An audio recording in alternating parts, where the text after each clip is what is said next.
introduce Nour Al Msetif.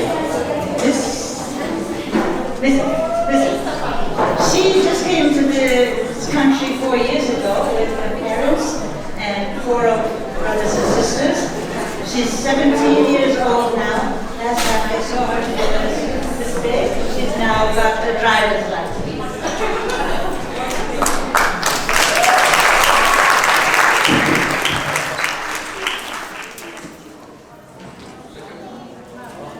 Can you hear everyone? Hi.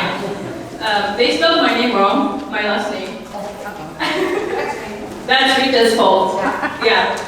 Hi everyone, my name is Nour Al Msetif. I came from Syria 6 going to 7 years ago, not 4. I studied in Syria first grade and left 4 years without any education whatsoever, except my parents, my mom and dad, Mahed and Dalal.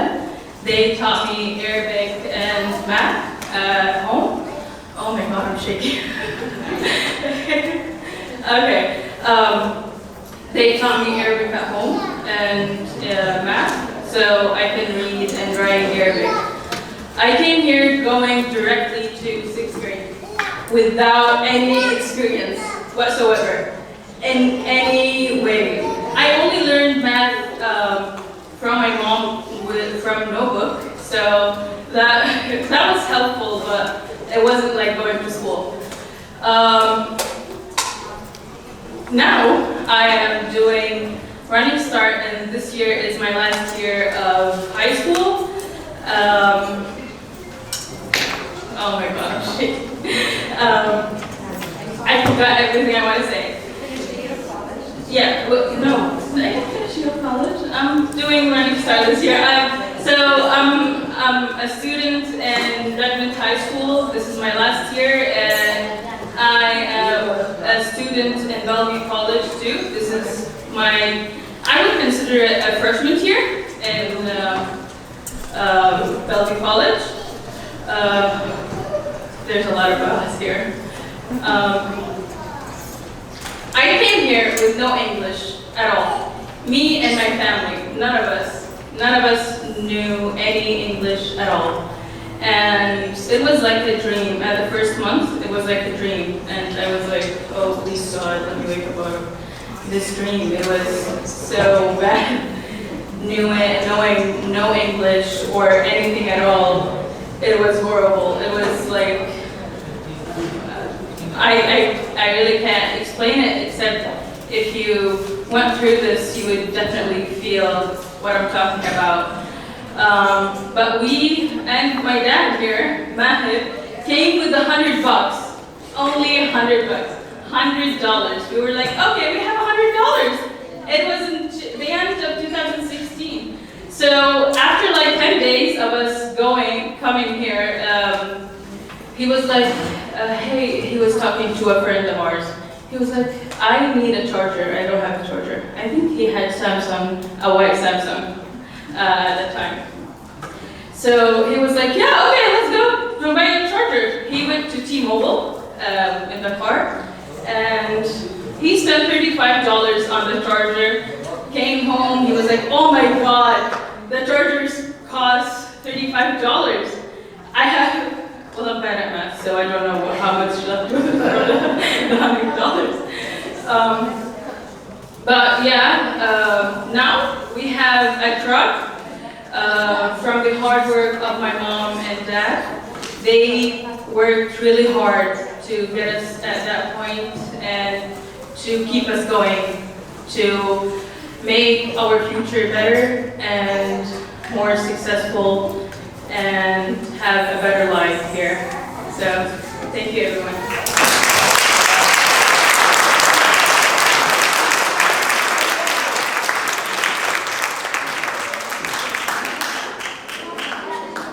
Good job, good job. Okay. It was $65. So now I would like to introduce the Deputy Mayor of Bothell, Mr. Rami Al-Kabra, who who is the deputy mayor of Bothell, and one of the things that he is really proud of is that he's spent most of the time since he's been there, from 15 years ago, trying to make it a more inclusive community by his work as a council member in Bothell.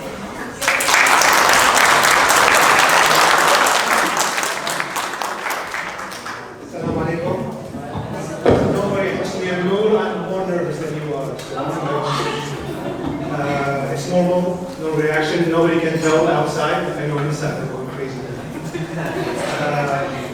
Alhamdulillah, assalamu alaikum. Thank you so much for giving me the opportunity and the honor to be here. Mabruk to everybody. What an honor to be here. Thank you to Rita. I call her the de facto mayor of the Arab American community here in Seattle. She lifts up the phone and says, Rami, you need to be as at the other city. So thank you to Brenda, the volunteers, St. Mars for giving us access to this amazing space. Today I'll briefly describe my journey from first coming to the U.S. On a U.S. Student visa to becoming the first Arab Muslim immigrant elected to Bothell City Council and being deputy mayor as a first-time candidate. Almost 30 years ago, I came to the U.S. To pursue my dream of earning an electrical engineering degree. My parents sacrificed a lot, as we heard just now. Parents are there, mom and dad, they sacrificed a lot to take care of us kids. They sent me halfway across the world because they really believed in the power of education. They saw the U.S. as this beacon of hope. Like a lot of you, I had to learn English. I had to navigate my way around a new culture, a new country, which my family and I came to love. It's called home.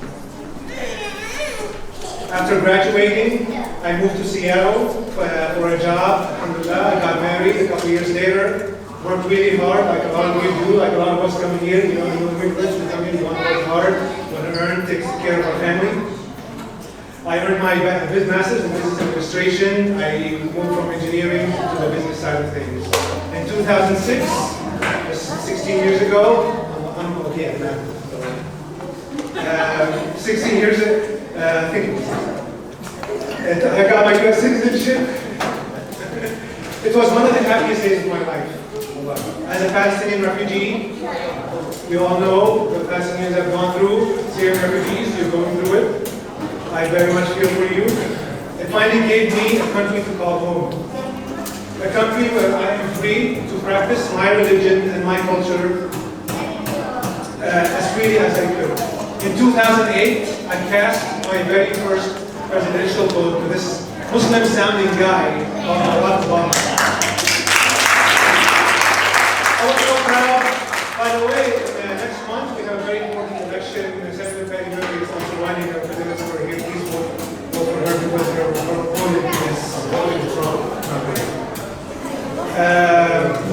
Earning my citizenship also meant that I could do more freely fight for justice. Let me rewind a bit. In 2001, a tragedy befell our country. Each one of us vividly remembers that day. I was glued to the TV like the whole world.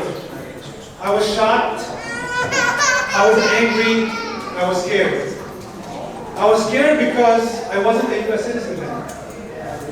And those terrorists did not represent me or what I believe in. As a young Arab Muslim man, I saw the dramatic rise of anti-Arab and Islamophobic policies committed against our communities. Not only did Muslims get attacked, but those who looked like Muslims, like the Sikh community, because of the turbans, they were more visibly ignorant, thought they were ignorant, people thought they were Muslim. I was humiliated, subjected to interviews, fingerprinting.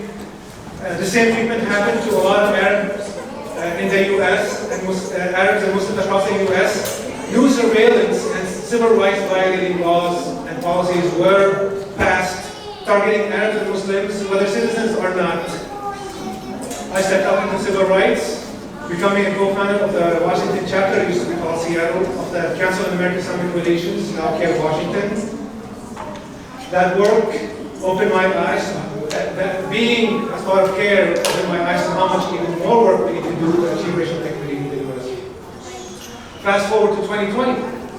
in the middle of a pandemic. We witnessed the culmination of systemic racism in the US and the murders of George Floyd, Breonna Taylor, Ahmaud Arbery, amongst hundreds of others. What were their crimes? They were black. I couldn't just sit there and watch it happen. I organized the first ever BLM march in Bothell. I established a running club called the BLM Bothell Run Club to get the community together to achieve more, for us to get to know each other and the black community members. As part of the activism, I met amazing Bothelites and decided to have our city establish more pro-justice policies. We successfully lobbied Bothell City Council to establish a diversity and equity inclusion program that's outwardly focused on the community, not just internally City Hall and employees. In the process, I realized that in order for really to affect real change, work needed to happen from inside the city government. My voice needed to be at the decision-making table. As an activist, I had no intention whatsoever to run for office, but the opportunity presented itself and I couldn't let it go. So I went to my wife, my better half, Rana, is not with me today, she's always with me, and I asked her for her support because it's going to be a long, tough road to run for an election, and even tougher when I win. I needed 100% support. So she agreed and I ran. Of course, I sought the advice of a lot of my friends who are very active in politics and a lot of experts in that field. So I ran, and it wasn't easy. It was a lot of hard work. I had to overcome negative campaigns by my opponents and her friends, but I won as a first-time candidate. It's so surreal.